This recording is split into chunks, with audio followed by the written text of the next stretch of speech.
I would imagine that it can be pretty easy to spiral into like a state of depression that would be really hard to pull yourself out of. If somebody is watching this and sort of going through that right now, what advice would you have for them? What experience can you share to help them dig out of that hole? Absolutely. Well, first of all, if you're watching this and you're depressed, you definitely should seek medical help. Because I don't know, everyone's level of depression is different. But I can tell you this, I had some very, very dark moments, where I contemplated some thoughts that I never planned on thinking about. As a matter of fact, it would just pop up, like, hey, your family would be better off without you, and I'm like, where'd that come from? And, I'd be drinking a coffee or something and boom, thought like that, or be in the car, like, you don't want a colostomy bag, just go end it. It just weird stuff. And it would come out of nowhere because I don't think like that. But apparently during this time I had, and so I started to talk to people about it. Some of my closest friends, I'm like, have you ever had weird thoughts like this? And so that's the first thing I tell you, other than telling your doctor, is, we share it with a friend. It felt good when I found out that some of my other buddies have had weird thoughts like that too, because I thought I was going crazy. And they all said, like, Richard, if I was going through what you were going through, I get it. And I will tell you that you can't let yourself stay in that state of depression. You got to, when you catch yourself in that dark moment, in that cave, you got to pull yourself out of it when you realize you're there. You can't let those thoughts come in. You got to block them. Once they're in there, you got to get them out of there. You can't control what you think about, but when you catch yourself thinking about it, you can change the subject, because it is hard to think about two things at once. I mean, for example, we're sitting here talking right now and you're not thinking about pink elephants, but the minute I say pink elephants, you're thinking about it, right? Because you're focused on watching me and Carrie right now. So there is value to keeping yourself busy, but those quiet times is when those thoughts seem to creep in. I found, when we got into little like arguments in the house about my health care, what am I going to do? I would get very frustrated and mad. And I'm like, you know what? I just don't want to be here on this earth anymore. I don't want people to feel sorry for me. I got tired of people calling me and saying, how are you feeling today? How's your mouth? How's your blisters? And I realized that I was in control of how I respond to them. I have to tell you this big lesson that I learned, and I have to give you a story. You know how when you get in a fight with someone, a verbal fight, and then you tell someone about it, you catch yourself getting mad all over again? It like bubbles up and you're like, it's not venting. I'm just re-angering myself. Yeah. Yes. That's what was happening to me a lot when people would call and ask me, how do you feel today? I got tired of how it was making me, because at that moment, until they asked me, I was thinking about something else. Mm-hmm. So when I realized that, I started saying, you know what? Thank you for asking me. I still got all my stuff going on, but I'm glad to be alive. What's going on with you? I would change the subject. I would just say, yep, I'm alive. We're fighting. What's going on with you? I had to do that. And then people would press. I would tell you, to help with your dark thoughts, you just got to stay active, stay busy. And I would encourage you, I have to tell you, I do pray. I cannot be on here and not tell you the other thing I did is I prayed about it. I go, God, please help me, take this from me, because I didn't know what to do. And I learned from somebody telling me, one of my friends, they said, in the Bible, it says many, many times not to worry. Like, it's in there a bunch. Why? Because we naturally worry. And I'm like, well, how do you do that? How do you not worry? Like, I got stage 4 cancer, man. What if I die? What's going to happen to my family? And they're like, listen, one day at a time, give that over to God. And so because I was talking to people, they were helping me carry, little tidbits. And somehow we got to today. Sounds like some advice you have for caregivers or friends and family of people who are, going through this. And that is, try and keep the conversation or the things that you talk about as sort of normal as possible. Hey, what's up? And then move into whatever the conversation would be. That they have good intentions when they're asking you that, and they don't recognize what that's doing to you mentally or emotionally. Yeah, you have to be transparent. One thing that I had to do with my wife, for example. I had to tell her, like, listen, when we're talking about all this, this is the way it makes me feel. It's nothing to do with you. I just want you to know I'm trying to be the most positive, strongest father, husband that you can imagine. But I have to admit, I haven't had much sleep. My back's in pain. You know, if I snap at you, I promise I love you. It's not you. It's me. So please, you know, give me the benefit of the doubt. Count to 10, because we started nipping at each other, you know, and imagine finding out that, you know, you wake up, boom, you're stage 3, and then you got to do all these tests, and then you might have Lynch syndrome and colostomy bag, lose your rectum, lose your colon. Oh, you may die. What if the treatment doesn't work? Oh, radiation burns, chemo brain. And it was just a lot. And my wife, God bless her, she was just doing her best to keep it together too. But the caregivers, they go through it along with you as well. Kudos to all of you that take care of someone. You know, you're literally watching someone you love get sicker and sicker and sicker to fight. And, you know, it's like a horror movie that doesn't stop. I don't know what to say to all the caregivers other than, like, you need to have someone to talk to as well. I'm not a caregiver. I was the person that was given care. But man, you're in it together with them, and you have to guard your house. There are people that they look like they mean the best, and they will give you all kinds of advice. And they were on my wife, they were on me, and we had to close off the friend circle. Nobody knew they weren't in the circle. We just, you know, I learned the power of voicemail. I had to apply that in my life this past year, to just let stuff go to voicemail. And if they're my friend after this, then they're my friend. If they're not, hey, I'll try to fix it, you know. But create some boundaries. I mean, you have to. You have to, but you just don't want to block everyone out, because there's people that are in your circle right now, Carrie, that they're good listeners and you don't realize it. And like you are, you know, you're listening to me answer the question. I had some really good listeners in my circle that would allow me to get my frustration off my chest so I didn't have to do it to my spouse. And that was important to me, because you can't bottle this stuff up because you'll explode. Maybe not literally, but there were some days I was really bottling this stuff up, burying it deep down, and it was affecting me. How do you, as a man, how do you help other men talk about it, feel comfortable crying, knowing how that they need to communicate? Because it's, for many, not natural. No. And as a matter of fact, I know it's not natural, because as Was I that was hard for you?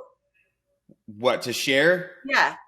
I did it for a whole nother reason. I did it because I was in shock and I was sharing, you know. Yeah, it was definitely hard. It's definitely hard, like talking about bleeding when going to the bathroom. I mean, very strange subject, right? Yeah. Getting naked with a bunch of doctors, and they're looking at every part of you, looking for cancer. It's embarrassing. It's I don't know if the word's demoralizing. I can't think of the word, but like, it's weird, you know, like right now, like I've got this port in my chest right here. And the other day I swam in the pool for the first time since being in remission. Wow. And I was wondering, did people see the lump in my chest and think maybe it's a growth, but it's really the port? You think about that stuff. And women think about it as well, I'm sure. But being a guy, like, you're wondering what people think about you when they hear you're sick. Yeah. I mean, do they think you're weak? Do they think that it's your fault? Because I had some people tell me it was my fault that I had cancer. So it was tough. And I will tell you this, as a guy, you got to talk about it, because if I did not share with my employer, they wouldn't have made the one call to make a recommendation for the one hospital that ended up leading to the different advice than the other 5 doctors and put me on a different path. If I wouldn't have spoke up, a couple of my friends wouldn't have gotten scans, and they would have potentially tumors growing in them right now. Speaking up is therapeutic, you know, being very clear about what's going on with you, like what kind of pain, like where do you have the pain? Yeah. They need to know, and not just like, oh, you know, there was a lot of times I got tired. Like when you go to the doctor, they'll ask you, what's your level of pain today? They asked on every appointment, and it's 1 to 10. And I got tired of telling them I was in pain. You know, I didn't want to tell them, but there's a reason they ask. Yeah. And they ask about your pain level. And then I learned about nausea. This is a big one that I could tell you that they gave me two different nausea pills. And the lady explained it to me. She goes, listen, there's going to be days you're not nauseous. She goes, but I want to encourage you to continue to take your medicine because it's working. The people that have the worst time with their cancer treatment, they'll take the pill when they get nauseous. And then when they're not nauseous, they don't take the pill. Then they get nauseous again. Then they take the pill and they have the worst time during their chemo and radiation. And she says, listen, do what the doctor says. If he's prescribed you these, continue to take it. I'm so glad that I told her that I was dealing with nausea really bad. And I go, ma'am, I'm not complaining. It just won't go away. Yeah. And she's like, you need to stick to your pills. Yeah. And then she explained it. Yeah. And then it made sense to me. Yeah. And so speaking up can make it where this experience can be better for you. It could lead to you're helping others. And main thing is you're helping yourself, because then you hear yourself talking about your stuff and you get it out. That's the best thing I can encourage guys to do is like, speak up. No one cares. It's like at the gym. You think everyone's looking at you, but you're looking at yourself. What do you think they're looking at? It shocks me as a guy, when I hear about really gorgeous women thinking that they're ugly or they're fat. And I'm like, how do they see it? Well, it's the same way with dudes. Could be the best looking dude out there, but you think you're not good enough. Like, you got to speak up. Who cares what anyone thinks? It's healthy to do it, and it could save your life.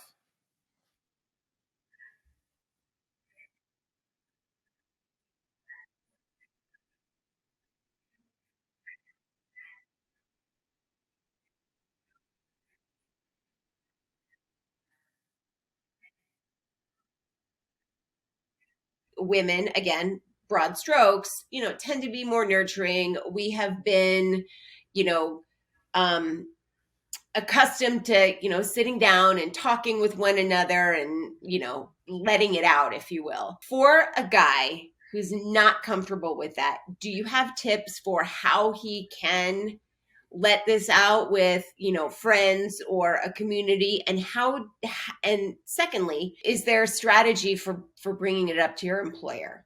Because you're right, there's a whole other set of worries that goes along with that. Oh yeah. Yeah, so that's the reason why we've decided to form the foundation. So anyone that's watching this, if you're wondering like who could you talk to, you're more than welcome to talk to us. You could fill out an online form on the website, shoot us an email, and maybe you could talk to one of the survivors, get some tips on what they're doing. That's why we formed the foundation, to just create more resources that are out there. Not that there's not any out there. There's a ton of great organizations that are out there, but here's the thing. You're never going to know about any of it unless you make the first step. So the first step is to talk to someone, when you're talking about this, Carrie. But here's the thing. It's hard to find people that are not judgmental.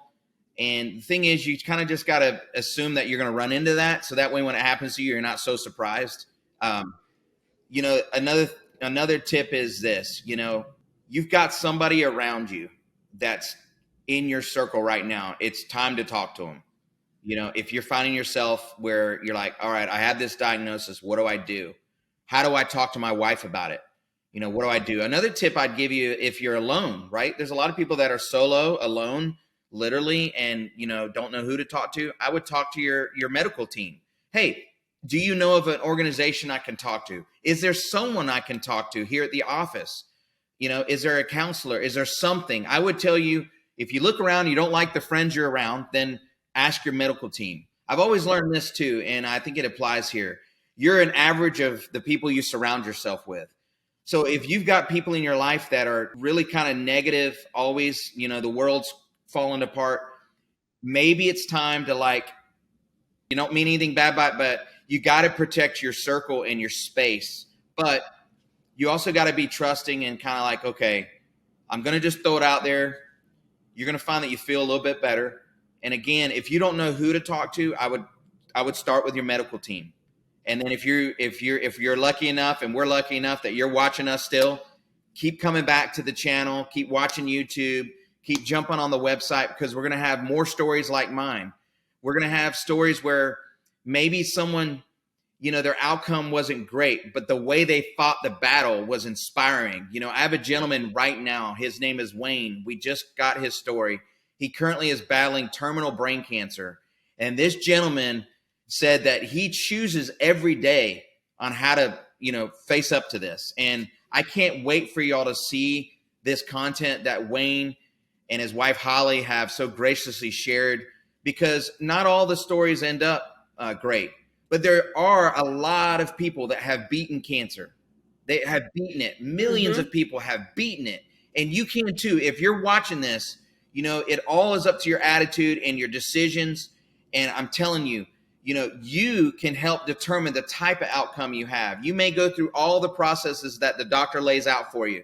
Have the chemo, have the radiation, experience symptoms, have chemo brain, have things maybe cut on you didn't want cut on. But man, surviving, thinking about that day when you're done, like I would tell you to focus on the win versus the struggle. Like, visualize the attack and visualize what is it going to feel like that day when they say, I got great news. We got it all. You're in remission. And now today, Carrie, the thing I look forward to is I learned that after you're 5 years in remission, then they say you're cured. That's what I'm looking forward to. I'm looking forward to that 5-year mark coming up and they say, Richard, good news, you're cured. And you know what? That's something I'm looking forward to now. Now I live off of a 5-year timeline. It's just something in my brain. When I got diagnosed stage 4, I went into this new group. I said I was the president of the stage 4 cancer club. And it was, I embraced it, When I was told there was a 17% survivability, I got really depressed over that. I mean, when I think about it today, it's a reality. That's why they left the port in. And even today, with the side effects, the port's still in and all this, I have to decide every day, sometimes every hour to got to work on my mindset. So even if you get to remission, the way you got there, you may need to still keep doing it because when people go into remission, it's not over for them. They still have a battle ahead of them. And that's one thing I want to make sure everybody knows is that I've learned that by interviewing some cancer survivors is that remission doesn't mean, oh, they're good. Yeah. I don't have to talk to them anymore. If you're a caregiver or a friend of someone going through this or that has went through it, just know they still need you. Kind of like a funeral. Everyone shows up for the funeral to say goodbye. And then after the funeral, everybody just kind of goes back on with their life. I think with cancer, it doesn't need to be like that. It needs to be you draw closer to those individuals and support them because they still got stuff they're battling with.